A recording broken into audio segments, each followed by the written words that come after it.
Yo, my name is Ayers. If you don't know me, if you do, welcome back. Today we got parents discover daughter's horrifying secret. Now, we got Explored Us. I ain't seen him in a cool minute, so shit, let's get back into it. Shit, that's all I got to say. 2016, following a 911 call that abruptly cut off just as a woman was 9th 2016, following a 911 call that abruptly cut off just as a woman was screaming for help. Two deputies from Royce City, Texas head to a rural road where they find a hysterical woman desperately trying to get aid. The following report is based on official police records, and some of the footage has never been seen before until now. What's going on? My husband, he went to go help me. My Jeep is stuck around the corner, and he's been shot in the head, please. He's around the corner. Come here. Come here. The guy took, I don't have it. He's on my phone. I don't have anything. Come here. Have a seat. Have a seat. Have a seat. Please. Stay in here. Stay here. Please. No, please go around. He's scared further. Please go. 38, start, ready? No. Please. Please. Please go. Please go. Please go. Please go. Please go. Please. She said he's down here. He got shot in the head.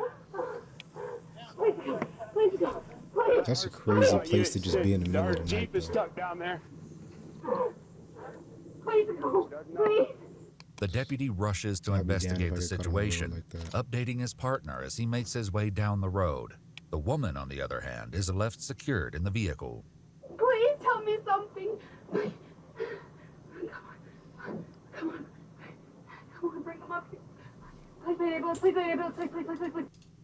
Soon more officials begin to arrive, including an ambulance. Please, go back there. Please, go back there. Please, go get him. Please, go get him. Please. Please.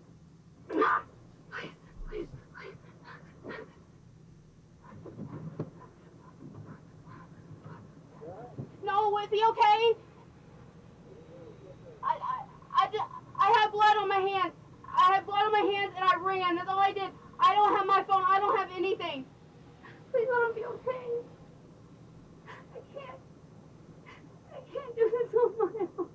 As the woman continues to panic in the back of the police vehicle, the deputy fills the arriving officials in on the situation. Oh, there. He's sitting in the middle of the road in a real nice Jeep, vehicle running, head down. Okay. Looks like he's got a waddy shotgun up at the side of his head. I'm in close contact with him, but there's no burning. There's no gun. Yes, sir. I don't know if you guys want to look at it. I don't know. Well, if you've seen her yet. Well, I'm going to want to talk to her, so. The ambulance is brought back up the road, notably without the woman's husband inside. Where are they going? Where are they going? Where are they going? She's then brought to the ambulance to be checked out and is soon joined by Officer Meek, who will begin the arduous process of detangling the complicated story of what actually happened on that dark, rural road. So your lungs are clear, okay? It's not asthma, okay? Hello. You're 100% over here on the monitor. You're looking good. You want a little bit of oxygen to help you out? I want to, okay. Well, I got to get some information from you real quick, okay? Listen to me real quick. Let these guys do what they need to do, but you listen to me, all right? Just 1 second. What I need you to do is in through your nose, out through your mouth. Slow your breathing down. Concentrate on that. So when you listen to him, when he's talking to you, the whole time I want you to think slow in through the nose, out through the mouth. I'm going to give you a little oxygen. Calm yourself down. It's going to... After some deep breaths, the woman reveals that her name is Chasey Pointer. After being read her Miranda rights, she agrees to speak. Tell us what happened. I was driving from Quinlan. What were you driving? My Jeep. Okay. And I was gonna be my husband at the Jackson box. And when he texted me, I told him I was 3 miles away. Yeah, slow down. Slow down. When he texted me, I came around the curve and I went off the road. And I called him to let him know what happened. When I was on the phone with him, he said, I don't think I can make it down the road. So we walked up here, and we walked back to my Jeep. So the gray truck right here, who's that? That's his truck. That's his truck. He came out here to help me. And he backed the Jeep up, and I was sitting right at the back of it, and I went to go get, and I heard a shot, and the Jeep started rolling, and I didn't see anything, and I saw a shadow. That's all I saw. And when I walked up to him, I yelled his name, and I just felt something on me. I ran. I didn't know what else to do, and I dropped my phone. This is where I feel. I don't know where my phone is. Okay. That's all right. Calm down. Breathe slow. I'm trying. So was anyone else out there with you? No, I was out there by myself. I did tell him Was it your husband? What's his name? Robert Pointer. Robert Pointer? Yeah, he's a firefighter. I didn't mean to come down this road. I was good on the other road. Uh-huh. And I missed it. So I came. You don't I just just miss a took road the by next thing, accident, and I dog. was looking at my map. It's the only thing.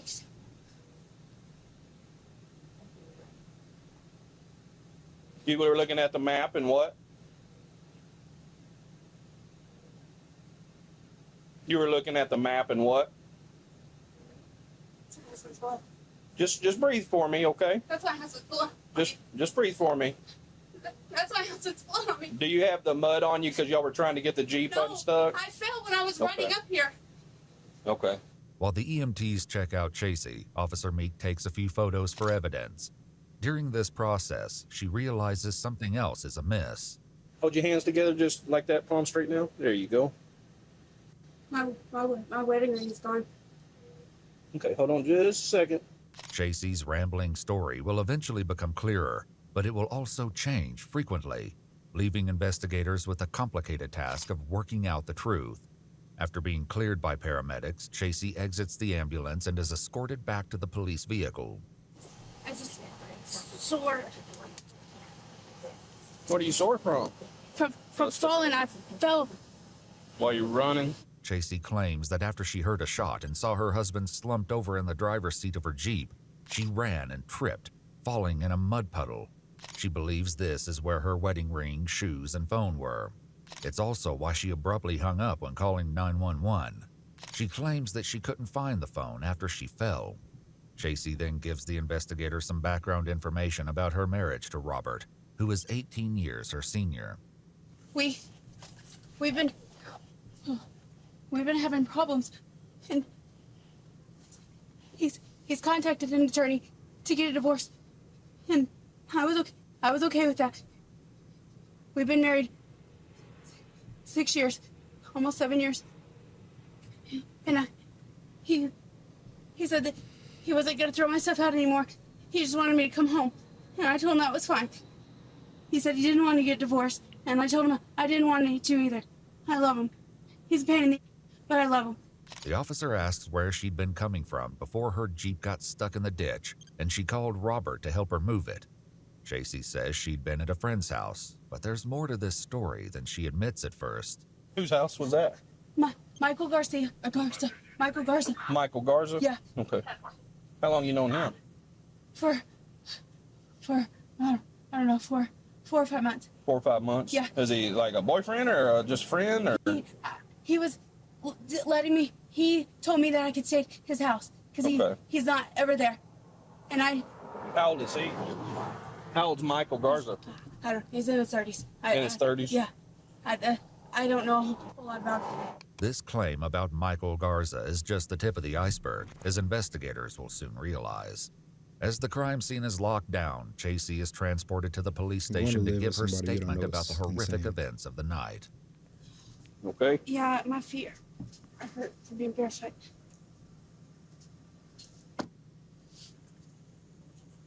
Let me get this door.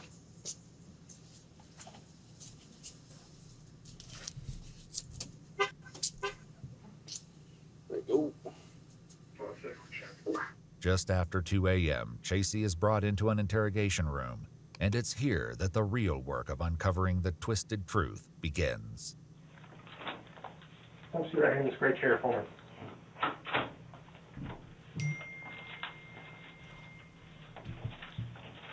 I understand that Officer Meek read you the Miranda rights and everything out there in the field. Is that correct? Yeah. Okay. I've never been in a situation before, so I don't know if it's best if I get an attorney or not. Okay. Well, you're not under arrest. Who the fuck don't know to get an attorney? You're not free to leave because we're still trying to figure out what all happened, but you're not under arrest. Okay.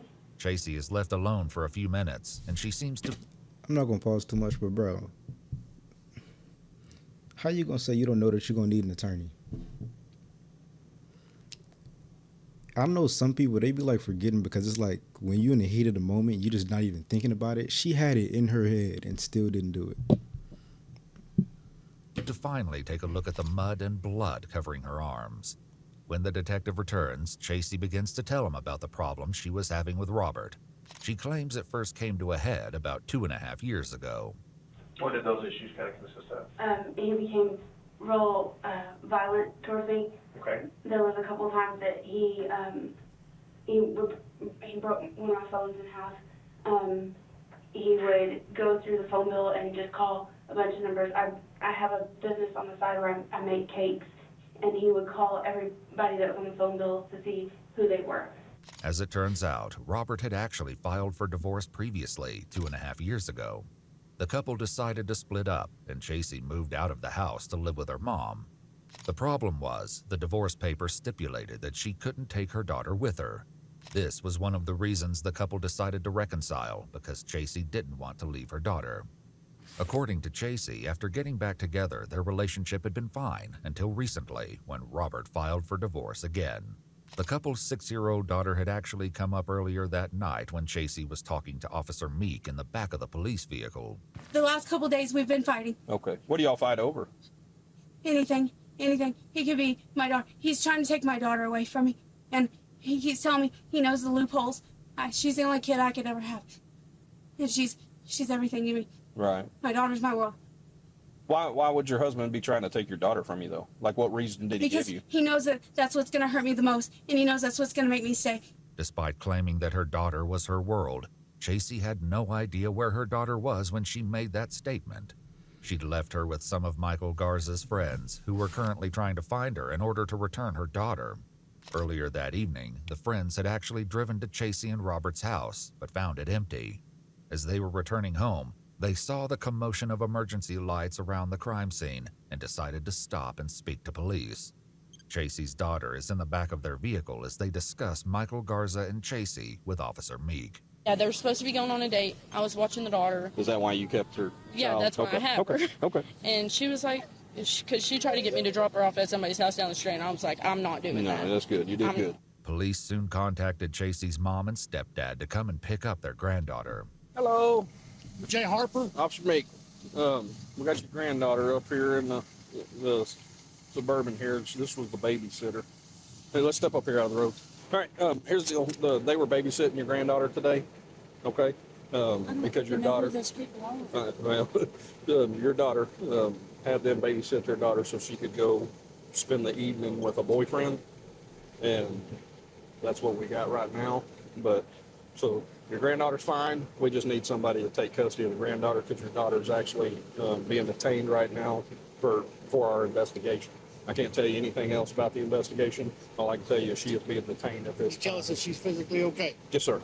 Yep. Has there been an accident? I can't tell you anything else. All I can tell you is she's perfectly fine, breathing and everything, talking to us and everything, but she's being detained at this time for our investigation. It's her spouse, Robert. I can't give you any other information about her. That's kind of uncomfortable, officer. I understand that. Desperate for answers, they begin quizzing Michael's friends about the situation. I don't know anything about what's going on, except I was asked on her on God's daughter how many days. Michael Garza. Like Mikey Garza? I don't know who Michael Garza is. What do we do from here? Just go home, and then whenever everything's figured out, then we'll make phone calls, or she'll be able to make phone calls, or whatever else here in a few minutes. But right now, it's a active investigation, so I can't tell you anything else. Tracy's mom and stepdad will eventually speak to her, but for now, they take her 6-year-old daughter home with them.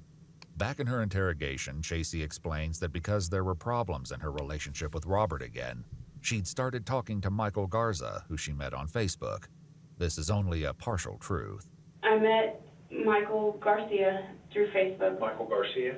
Garza, sorry. Okay. I don't know why I always do that. We were just friends. That's it. Robert knows that I was seeing somebody, he doesn't know who. While she's now claiming that her and Michael Garza were mostly just friends, she said something very different about them hanging out earlier this evening while she was at the crime scene. Did y'all, like, have a date? Was it date night? No, we just hung out. We had sex, obviously. Okay. Well, not obviously. I'm asking. No. I need you to tell me, No. okay? Yes, So y'all had sex, yes. and how long were you over there? 2 hours. 2 hours? Have y'all ever had sex prior to this? Yes, once before. Where at? In the truck. In his truck? Yes.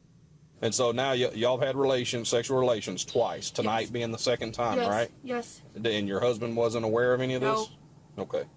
In interrogation, Chasey shares an anecdote about what sparked one of her and Robert's recent fights. And he kept asking me who came to the house, and I kept telling him I didn't know who came to the house.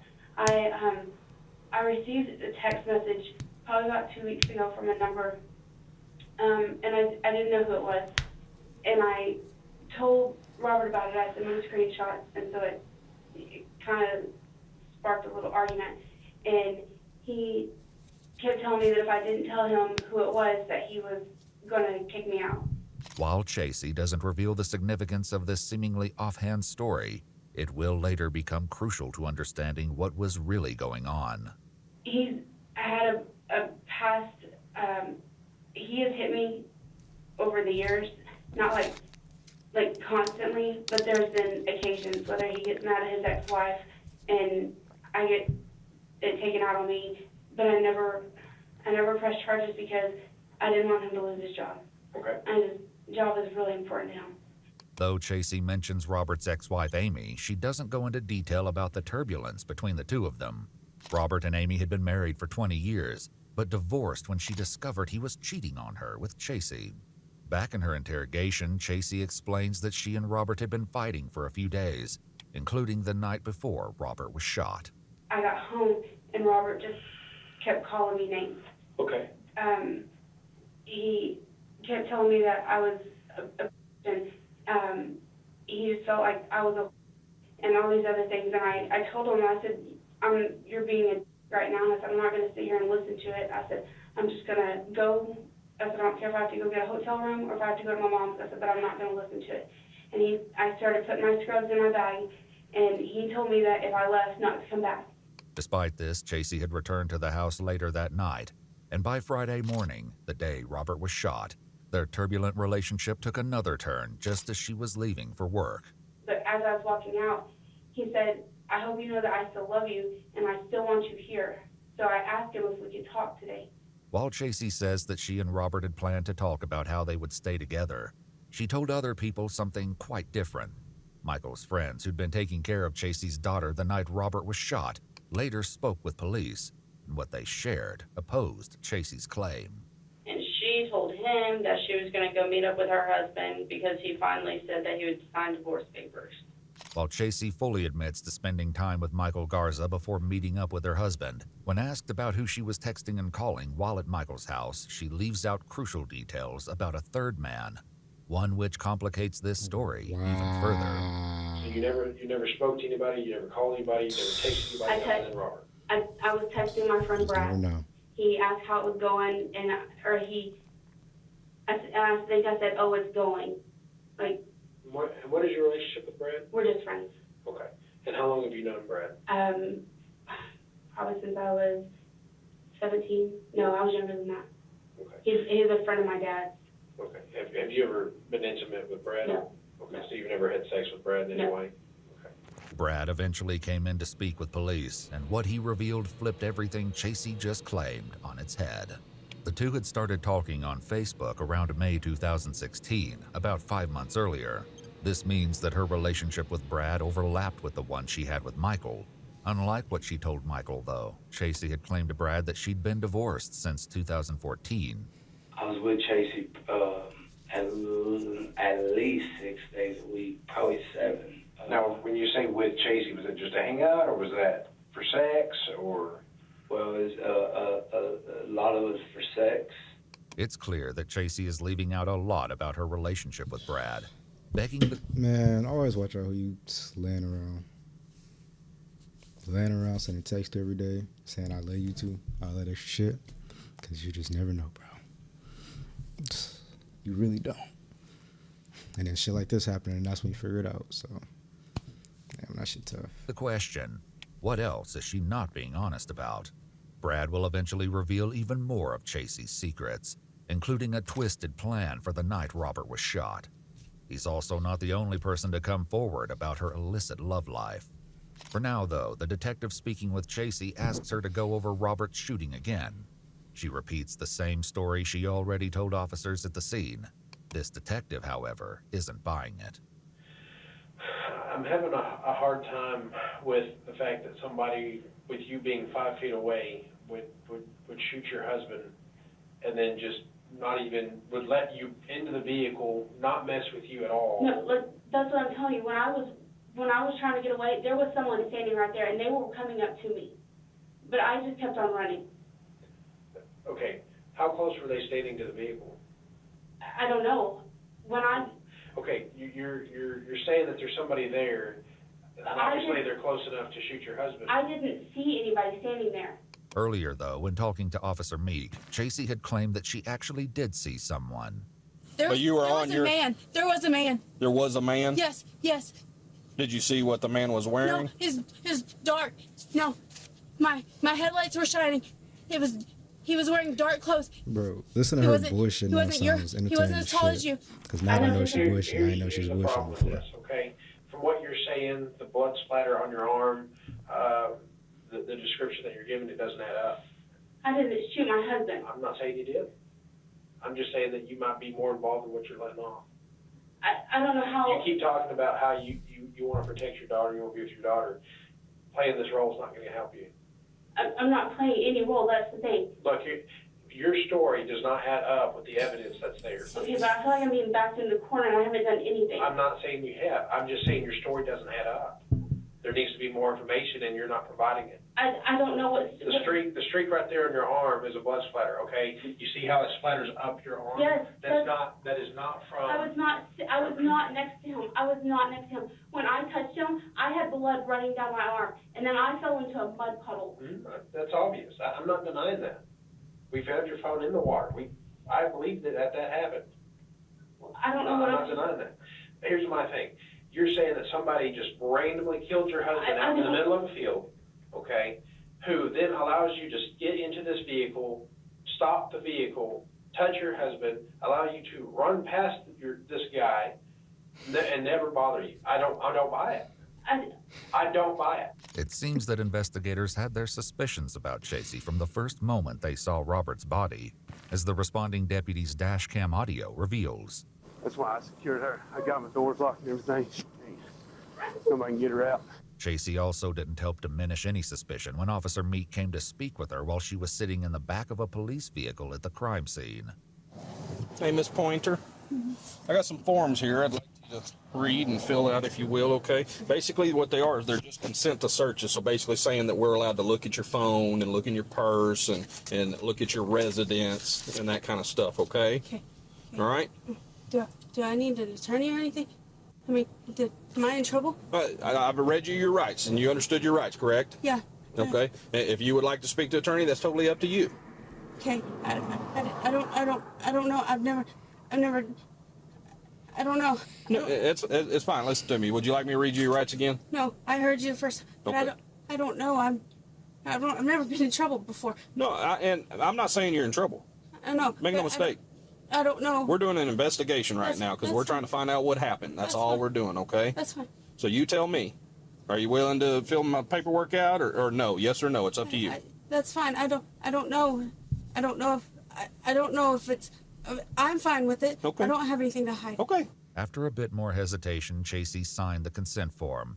However, despite her claim, she had a lot to hide, though she denied it while in interrogation. I don't know what else you want to tell you. I'm telling I you want the the truth. truth. I want to know who pulled the trigger. I don't know who pulled the trigger. See, I think you do, and that's the problem. No, I don't. I don't know what else you want me to tell you. I want you to tell me the truth. I am telling you the truth. I don't know who pulled the trigger. I don't know anything. Look, the way your husband was killed, somebody was right next to him. I wasn't right next to him. You were within 5 feet of where he died. I wasn't right next to Your own admission of where you were standing, you were within 5 feet of this man being murdered, and you're saying you didn't see anything, you didn't see anybody standing there. No. I don't buy it. I think you're full of crap. I want you to tell me the truth. I want you to tell me who pulled the trigger. I don't I would know. believe you if you said you didn't pull the trigger. I didn't. I would. But I want to know who did. And I do not believe you that you do not know. I don't know. I don't I think know. you're full of crap. I like that I detective. don't know who pulled the trigger. I really don't know. I don't know. I don't. I did not kill my husband. I don't know who killed my husband. I don't know. I don't want him dead. She done fucked it up right there. I would have thought that was a red I flag. wanted our family to be normal again. Say she said I didn't kill my husband. That's all I wanted. Because he never implied that. I don't know who pulled the trigger. I really don't. I don't believe you. It's that simple. The detective then begins to develop a theory, asking Chasey if she ever vented to Michael Garza about her problems with Robert. She admits that she did. He knows he's hit me before because he saw the bruises on my arms, and that was probably a week or two ago. I've got bruises on the back of my legs. I've got random bruises from Robert. It could just be him grabbing me. He's done this to me for 7 years. There's been times that he will get upset and he'll grab me by the hair and he'll slam my head up against the window. I don't know why. I know I can be a pill to deal with, and I know that. Michael wasn't the only man Chasey made these kinds of allegations to. She also made similar claims to Brad, the other man she was seeing. She told me that he would drag her around. I asked her over and over and over. I said, "Why don't you go to the police, Chasey?" And she would tell me that he would kill her. Along with this, Chasey had also told Brad about an incident with Robert, one that casts a different light on the current situation. I think he told her before she pointed a gun at him, maybe if she pointed a gun at him that time. I think she said he told her that there's something, but they'll carry her out in a body bag. And Chasey told me that she told him, no, they'll carry you out in a body bag. While she hasn't admitted to it, Chasey has been keeping another secret. She wasn't just cheating on Robert with Michael and Brad, but also a third man named Sean. Just like the others, she told him about her alleged issues with Robert. Chasey had met Sean at a firefighter event before they started talking on Facebook. He eventually came forward and spoke with police, claiming that he and Chasey, a fucking third dude, it's crazy work. Had been seeing each other for around 7 months, from September 2015 to July 2016. This time period overlapped with her relationships with both Brad and Michael. She told me on a couple of occasions that he, would put hands on her or, threaten her. Threaten to divorce her and take her kid and everything, stuff like that. But, she basically painted him to be a monster. Well, she had said that a day or so before, he had grabbed her and was physical with her, and there wouldn't be anything, no finger marks on the arm, nothing around the throat, nothing. Just like with Brad, Chasey had made a concerning comment to Sean. There were times that she would say, she wished she died in a fire, or stuff like that, and, I just kind of blew it off. In her interrogation, the detective continues to try and pry the truth from Chasey. So let me ask you this: so was this something set up that Mikey had done to get him out of the way so y'all could be together? No. Was this something that he had done to, I guess, retaliate to protect you? I guess Robert. That I don't know. That I really don't know. At one point I told him, I said, I don't have any way out. I'm just gonna throw my hands up and just stay with him. I told him this a couple days ago. I told him I've been with him for almost 7 years. What's the rest of the time until he gets older? And he said, you shouldn't have to live like that. He would tell me he was going to come over and basically just beat him up, is what he was telling me. Like he was. Yes. And I kept telling him, there's no need for that. It's fine. I can handle it on my own. And I kept telling him, I don't want you involved. That's what I told him. Okay. So here's what I think happened. I think Mikey's involved in this, okay? And I'd even go so far as to say that, you probably didn't have any knowledge of his actions, okay? I would hope to God that he wouldn't have done that. I mean, he knew that Robert and I were having problems. He knew that I wanted to try to work things out, and just like tonight. Well, so that's part of the problem. You say you wanted to work things out. You had sex with him tonight, even though you wanted to work things out. You probably told him you loved him. He has already told you within 3 months that he loved you, which is pretty quick. Yes. I'd say that, He told me tonight. Obsession. He's already said that he would do violent things for you. I believe that you saw Mikey do this, you panicked, and that's the way you went, which is why you are unscathed in this. Somebody that just cold-blooded murders somebody, okay, does not let another witness just leave. I didn't see anybody, but if I had to guess from things that he said to me before, I would say it was him. That's not good enough. That is not good enough. He has made comments to me about family and friends.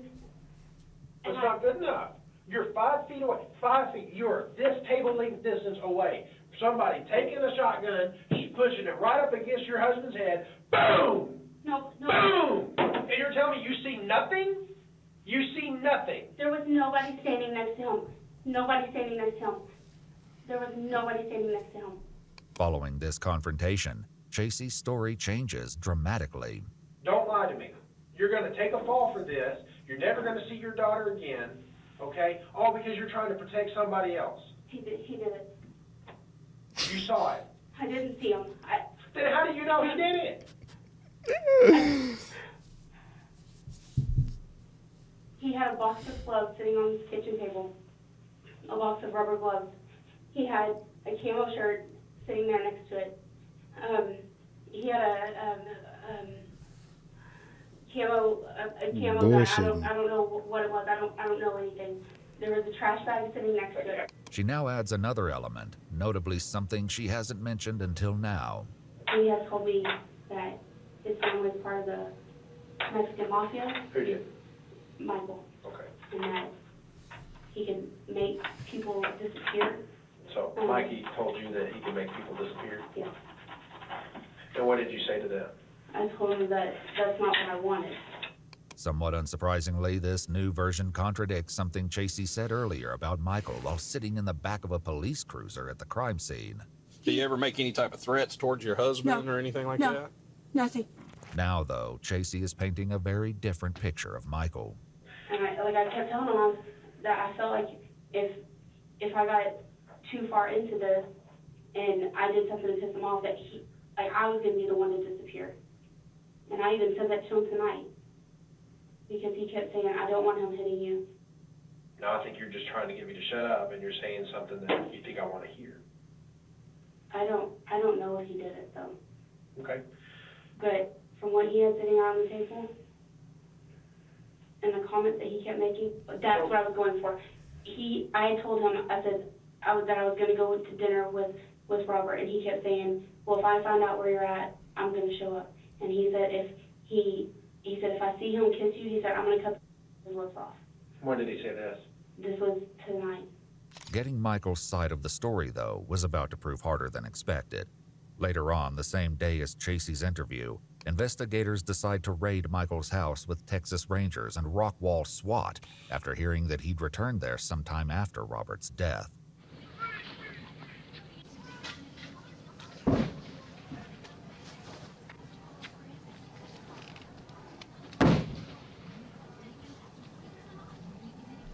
Despite the effort, there's no sign of Michael inside the residence or in his truck.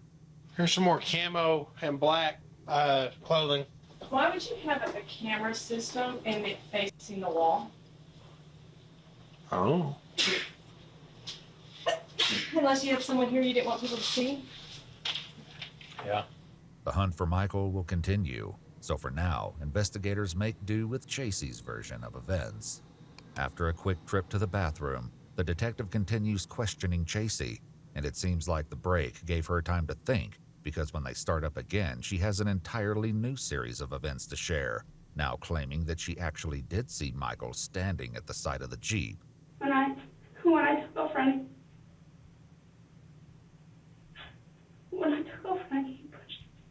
Mikey pushed you? he pushed me down, and that's when I dropped my phone. And my phone was right in front of me, and the screen was lit up. I don't know how y'all can do it. If y'all can, the call was ended. He picked up my phone, he ended the call, and he threw it down in front of me, and I was on my hands and knees in the mud, and I couldn't find it. Though she'd been claiming up until now that she dropped her phone in the mud puddle, causing the 911 call to end, when authorities first arrived, Chasey slipped up. The guy told me I don't have it. He's on my phone. Does this slip-up indicate that she's now finally telling the truth about what happened to her phone, and Michael took it from her?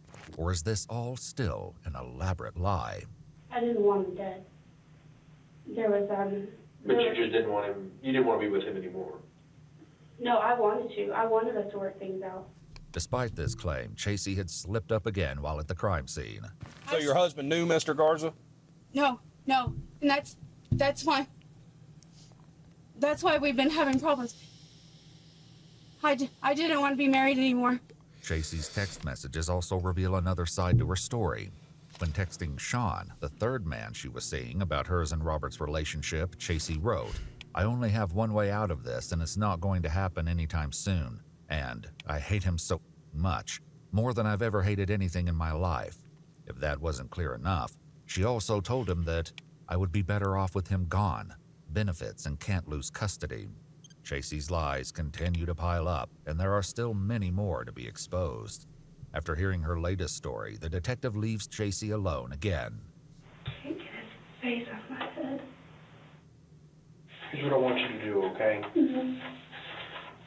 I want you to write out everything that happened tonight, okay? Everything that's pertinent information, okay? I want you to take your time. I want you to write it out. And remember, if you lie on here, it's against the law, okay? Charges could come to you if you lie, okay? Just know this is also your opportunity that after we talk to Mikey and he tries to throw you under the bus, because I guarantee you he will, this is your one opportunity to get all the truth out there. After filling out 5 pages for her statement, the officer reviews it and then confronts Chasey with what he's discovered while he was out of the room, catching her in yet another lie. The area where she said her vehicle had become stuck didn't have any trees big enough for it to be trapped. A four-wheel drive Jeep like that would not get stuck where you're saying it got stuck. No, I wasn't telling him I was stuck. I told him that I went off the road, and that's what I called to tell him. This is another direct contradiction to what Chasey said at the scene. Where was it stuck? In the front, in the rear, the side? It was in the front. Okay. There's a branch, and I couldn't get it to back up over it. Okay. And it was hung, and there was tree branches on the inside. Was it across the road, or was it on the side? No, it's in the ditch. I went off into the ditch. Okay. All I can see is You haven't seemed upset. You haven't. I don't know. It's almost been like just a blank slate, like almost like you've prepared for this. Hearing this and perhaps realizing that she isn't going to be able to sell this story, Chasey once again adjusts the details, now saying that when Robert threatened to kick her out of the house, she asked Michael what they could do, and she claims he said he would have someone kill him or he would do it.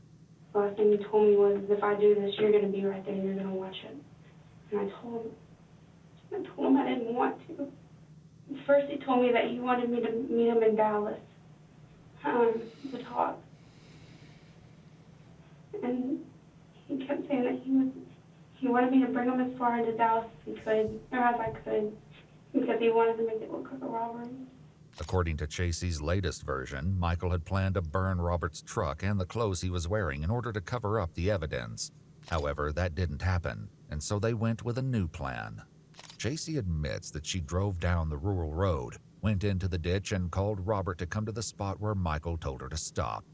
Now that she finally seems to be closer to the truth, Chasey goes over the shooting once again. Robert had pulled the Jeep out. And I heard the move. He didn't even have time to react. And he shot. Oh my God. He shot him. I told him to stop. Michael to stop? Yes.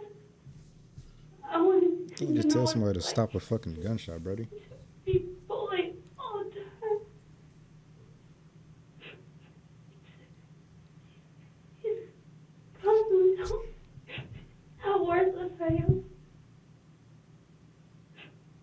I'm a bad mom. I'm not a bad mom. Even though it seems like Chasey has finally begun to divulge the truth, there's another element that she has withheld from all versions of her story. When Brad came to speak with detectives, he revealed that around the time of the shooting, he was actually in contact with Chasey. Whenever I said I talked to Chasey about 10 o'clock at night, it was the night obvious of the murder. She told me she was at the hospital. Chasey made the call to 911 at 10:48 p.m., meaning that Chasey was on the phone with Brad just before the shooting. To explain the time she was spending with Robert or one of the other men she was seeing, Chasey had told Brad that her grandfather was sick and was visiting him in the hospital. She even told him that he'd passed away that evening. I even got messages showing she was on her way to my house whenever all this went down, but I thought she was leaving the hospital. Brad now suspects that Chasey had BTB. planned for him to be her alibi for the time of Robert's shooting, Don't as trust she was bitches. supposed to stay the night with him.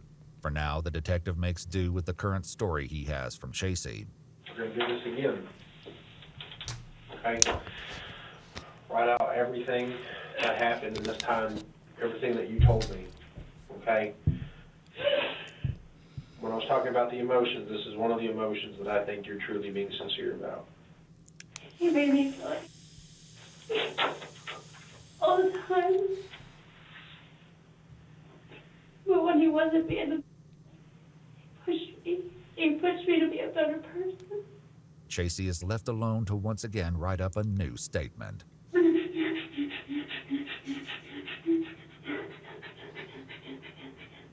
During his interview, Brad posited a theory that Chasey may have had ulterior motives when telling him about Robert allegedly hurting her. Why would she show me this gun or where? Why would she be telling me that he was abusive and this and that? I mean, either he was or she was trying to get me to say, I'll help you, you know? Brad would eventually share one more shocking story. The day after Chasey's interview, investigators are still looking for Michael and decide to speak with his mother and brother. We've got to make contact with him, okay? And the longer it goes, the more the hunt intensifies, if you will. You understand what I'm saying? We have every intention of that boy presenting himself to the police station. I know, but listen to me. I'd like it to occur tonight, like this, within the next few hours. If y'all could get it to do it, we can promise his safety as long as he acts right. No harm will come to him. I can promise you that. All we're after is for him to go in there, and then I don't know. I don't know much. I don't know like the whole picture of the story. I know I didn't raise a boy that is evil like that. Though Michael's family was sure he would turn himself in, he didn't, and so investigators continued their search for him. Chasey was left alone once she finished writing up her newest statement, but she will soon be joined by someone who throws a wrench in her allegations about Robert. Until then, it seems that Chasey has finally realized her lies have come crashing down around her.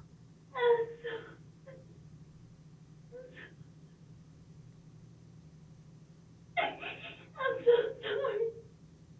I just wanted to stop beating up on me.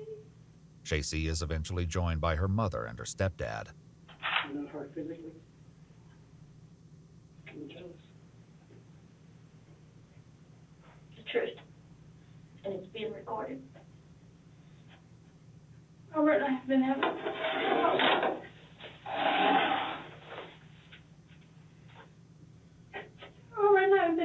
problems again. And he said he's gonna kick me out. And then he's gonna take from me again. I talked to Robert yesterday. I know. No. But he's still pushing me around. He's not pushing you around, Jason. Mama, you don't live there. You're not gonna yell at me, Jason. I'm not. Chasey's own mother isn't the only one who has reservations about her claim that Robert hurt her. Chasey and Robert's neighbor later spoke with police, and she claimed to have spent a lot of time with the couple. I look at this and I look at, how she says that he was beating her and she just wanted him to be hurt. And I'm like, no, there's no way. There's no way. And all the times that we sat there, never once did she ever say anything to me about, you know, he's abusive or he did this, never saw any bruises, never, I mean, they seemed to be this happy She couple. never shied away if he lifted his arm or anything like never. that. Robert's ex-wife, Amy, also has her doubts about Chasey's allegations. Did you ever see him get physically abusive with her? No. He stood there. Anytime we saw that she would lose it, he just stood there and took it, you know, because he was a big man. So I mean, it didn't really faze him, you know. Okay. Was he ever physically abusive to you? No. Okay. Never. If he got upset about something, he was more inclined to be quiet about, you know, and then bring it up later, at a later time. But no, he never was abusive. Never. I don't even remember him ever yelling or anything like that. Robert's daughter, Nicole, also shared a story about a fight she witnessed between Chasey and Robert, casting further uncertainty on Chasey's claims. They got into an argument, Dad and Chasey did. Okay. And she threw herself into a wall and said, you know, was trying to act like he was the one hurting her. But like, I visually watched her throw herself into the wall and then start yelling about Robert, stop it. And he was like, what are you talking about? And it was very confusing. Back in the interrogation room, Man, I'm not even trying to pause, bro, but shit like that pissed me off, bro. Because, man, you got to watch who you hanging out with, bro. Man, that's how these allegations get put around. You could have been trying to enjoy your night. It's a beautiful bitch. Next thing you know, she done got you set up. Not even set up, or just did some shit. Now you in the middle of some bullshit you shouldn't even been in the first place, man. Shit, that's tough. Chasey attempts to plead with her mother and stepdad. I didn't want him to kill. I just wanted to.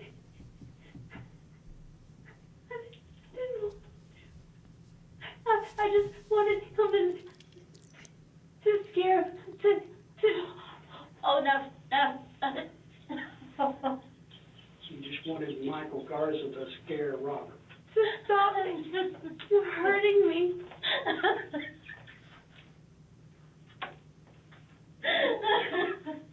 Sean, do you want to go out? Officer, can we get my wife out, please? I yelled at him and I told him not to. I told him not to. And as I was walking up, he did it. I told him not to. After Chasey's mom leaves the room, her stepdad attempts to get Chasey to see the big picture. I need you to calm down so you don't physically get a heart attack or a stroke, okay? What's done is done. Now we got to try and work our way through the details and see what to do next, okay? She has a good day. There's nothing that I or your mother can do for you right now, okay? Please. We will. You know we will. You don't have to worry about that. I don't. We haven't told her anything. After taking some time to calm herself down, Chasey's mother returns. I'm trying to get her to eat something. You need to take care of yourself, Chasey. Listen,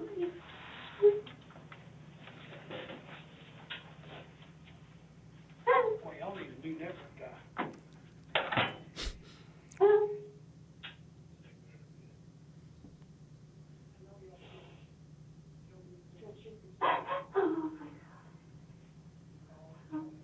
Listen to me. You have got to tell the truth. I did. Okay. I did. I was so scared and I told him I did. The only thing that's going to save you. Though she's repeated her story countless times by now, when speaking with her mom, Chasey adds a new detail, this time about the location of her wedding ring. You don't have any shoes or anything? My shoes are gone. He has my wedding ring. Who? My wedding ring. Why? He took my earrings and my wedding ring. There seems to be a pattern for her. This is another departure from what Chasey claimed earlier. My wedding ring is in that puddle. Okay. My wedding ring is in that puddle. There's still one more element of this twisted story. Though Chasey had concocted an intricate web of lies, everything had started to fall apart in recent weeks. Just under 2 weeks before Robert's death, Brad decided to go to Chasey's house when she wasn't answering her phone. He'd been to the house many times before, and Chasey told him that she lived there alone with her daughter. He claimed to have never seen any sign of Robert until that night. She answers the door, kind of way and is pushing me down the sidewalk. Pushing me down the sidewalk. Like, opens the door, answers the door, and just kind of like shoving the back one. She said, Brad, he's here, he's here, he's here. Just get on going. I said, Chase it, easy. I said, don't worry about whatever. She said, no, get going, Brad. He'll kill you or whatever. That's what she told me. Earlier in her interrogation, Chasey made an offhand comment about Robert wondering who had come to the house. It seems that the person he was inquiring about had been Brad. And he kept asking me who came to the house, and I kept telling him I didn't know who came to the house. Despite Chasey's denials, it seems that Robert suspected Chasey was seeing other men. He'd even installed a security system inside the home to try and catch her. Robert's daughter actually spoke to him a few hours before his death, confirming that he'd planned to leave and take his and Chasey's daughter with him. He was complaining, kind of, about her and how I guess the marriage was not really a marriage anymore. Like, she didn't sleep in the same bedroom, and you know, it wasn't sunshine and rainbows. Sure. And he said she was kind of nuts. And then he also told me that he was supposed to meet her that night so they could try to work things out. Like, you know, because he wanted a divorce. And he was going to try and take... In the interrogation room, Chasey's mother struggles to come to terms with what her daughter has done.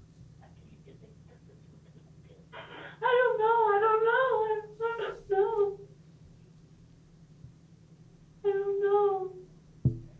It was that bad. Why couldn't you come to us? No. I didn't want to. I can't. Tracy, I love you, but I can't. I can't. He killed our Robert, Jason. He killed our Robert.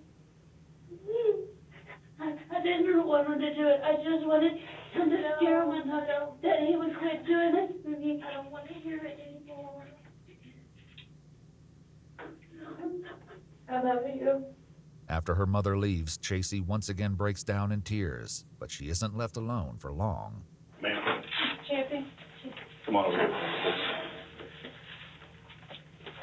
You're being placed under arrest for conspiracy to commit murder. Do you understand that? Turn around, put your hands on your back. She's going to pat you down, okay? Right quick. Just put your hands up there. She's going to pat you down. Do you have anything on you?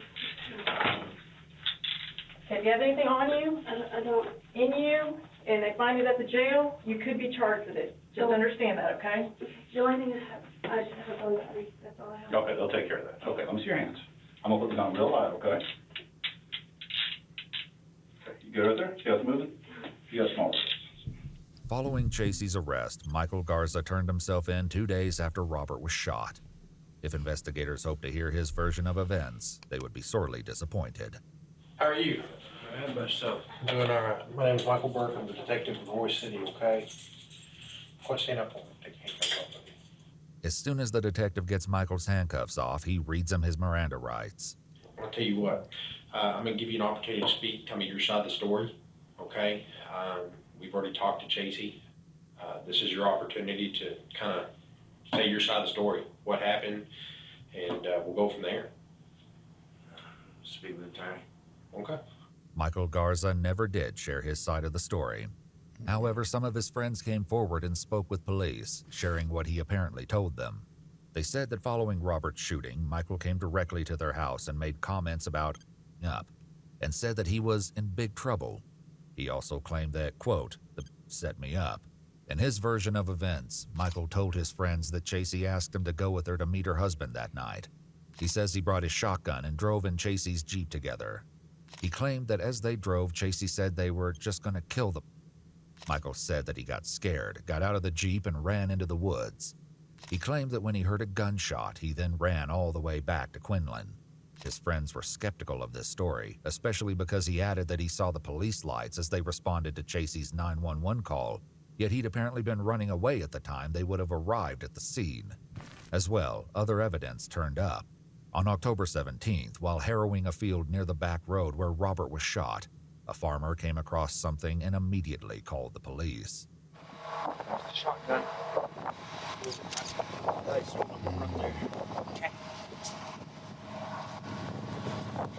The firearm wasn't the only discovery made in that field. It's gonna hurt us because it's inside out.